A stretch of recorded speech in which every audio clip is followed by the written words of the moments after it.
Right. మనతో పాటు ప్రముఖ న్యాయవాది బీఆర్ఎస్ లీడర్ మనతో పాటు ఉన్నారు. ఒకసారి మాట్లాడించే ప్రయత్నం చేద్దాం. అన్న చెప్పండి, ఏం చెప్తారు అసలు? ఇప్పుడు జంజీలు వాళ్ళు అడిగేది ఏంది, కేంద్ర విద్యాశాఖ మంత్రి ఎవరైతే ధర్మేంద్ర ప్రధాన్ ఉన్నాడో అతను రాజీనామా చేయాలని చెప్పి, తర్వాత ఈ పేపర్ లీక్ కారణమైనటువంటి ఆఫీసర్లు ఎవరు ఉన్నారో వాళ్ళని వెంటనే అరెస్ట్ చేయాలి, జైల్లో పెట్టాలని చెప్పి ధర్నా చేసిరు. పిల్లలు 20 రోజుల నుంచి ధర్నా జరుగుతూ ఉన్నది ఢిల్లీలో. ధర్నా చేసినటువంటి పిల్లల మీద పెద్ద ఎత్తున లాఠీ ఛార్జీలు ప్రయోగం చేశారు. Rapid action force, military, special police కలిసి ఒక్కొక్క విద్యార్థిని 20 మంది కలిసి కొట్టారు. తర్వాత ముళ్ళ కంచెలు దొక్కారు, వాటర్ క్యానెన్లు పెట్టారు, బాష్పాయ గోళలు పెట్టారు. ఇవన్నీ కూడా డెమోక్రటిక్లో భారత రాజ్యాంగం కల్పించినటువంటి హక్కు. పిల్లలు జంజీలు 20 ఏళ్ళ లోపున్న పిల్లలు వాళ్ళందరూ కూడా ఇలా కేంద్రంలో ఉన్న నాయకులకి మనవరాళ్ళు వయసులు ఉన్నవాళ్ళు.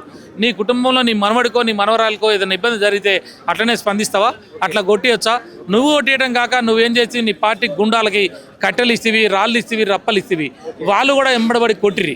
కాబట్టి నువ్వు పోలీసు వాళ్ళు కొట్టిరంటే అర్థం ఉంది, కానీ నీ భారతీయ జనతా పార్టీ కార్యకర్తలతోటి నాయకులతోటి కొట్టించేసి ఇవాళ ఘోరమైనటువంటి వ్యతిరేకతని ఇవాళ ఈ బీజేపీ కూడగట్టుకున్నది. దానికి నిరసనగా మేము ఇవాళ జంజీలకు మద్దతుగా భారత రాష్ట్ర సమితి కేసీఆర్ గారి నాయకత్వంలో వాళ్ళకి మద్దతు ఇవ్వాలి. ఈ పిల్లలంతా కూడా ఆత్మన్యూనత భావంలోకి పోతున్నారు. తల్లిదండ్రులు కూడా బాధపడతా ఉన్నారు.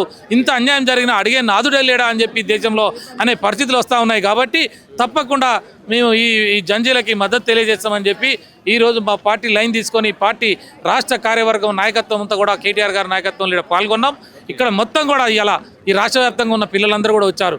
ఇప్పటికి కూడా మేము ప్రధానమంత్రిని రాత్రి ఏదో వీడియో రిలీజ్ చేసినట్టు మనం చూసాం. మరి ఇన్ని రోజుల నుంచి 20 రోజుల నుంచి ఏం చేశావు? పిల్లల్ని కొట్టిన సంగతి అంతా చూసావుగా. పిల్లలు ఏ రకంగా ఇబ్బంది పడరు చూసావుగా. 25 మంది చచ్చిపోయారు కదా. మరి ఇలా నంగనాచి మాటలు మాట్లాడుతూ దేశ భవిష్యత్తు అంటే యువతనే, వాళ్ళకి ఏం అన్యాయం జరగొద్దు, వాళ్ళని ఏమి ఇబ్బంది పెట్టొద్దు, వాళ్ళని మేము రేపు రాబోయే కాలంలో మంచిగా చూసుకుంటామని చెప్పి రాత్రి ఎందుకు మాట్లాడుతున్నావు? ఇన్ని రోజులు నీ కళ్ళు కనపడలేదా? నీకు చెవులు వినపడలేదా? అంటే నువ్వు ఢిల్లీలో లేవా? కాబట్టి మేము ఏమడుగుతా ఉన్నాం, ఈ రాజకీయాల కోసం, మీ సీట్ల కోసం దేశ భవిష్యత్తుని నాశనం చేయొద్దు. దేశానికి వెన్నుముక యువత, అలాంటి యువతని వాళ్ళకి ఏ రకంగా సంతృప్తి పరుస్తారో, ఏ రకంగా న్యాయం చేస్తారో చేయాలి. కానీ నేను ఉక్కుపాదం పెడతా, నేను తానాషాయిలాగా ముందుకు పోతా, నేను ఏది చేస్తే అదే చేస్తా అంటే మాత్రం కుదరదని చెప్పి హెచ్చరిక చేస్తా ఉన్నాను. ఓకే, ధర్నా చౌక్ చాలా విపరీతమైన క్రౌడ్ తోటి నడుస్తుంది. ఒకసారి మనతో పాటు స్టూడెంట్స్ కూడా ఉన్నారు. ఒకసారి మాట్లాడించే ప్రయత్నం చేద్దాం. చెప్పండి మేడం, ఏం చెప్తారు అసలు? We are the students. Can I speak in English? Oh, okay. We are the students of this country, and we demand justice, not only for ourselves but for the entire student, for all the students of this nation.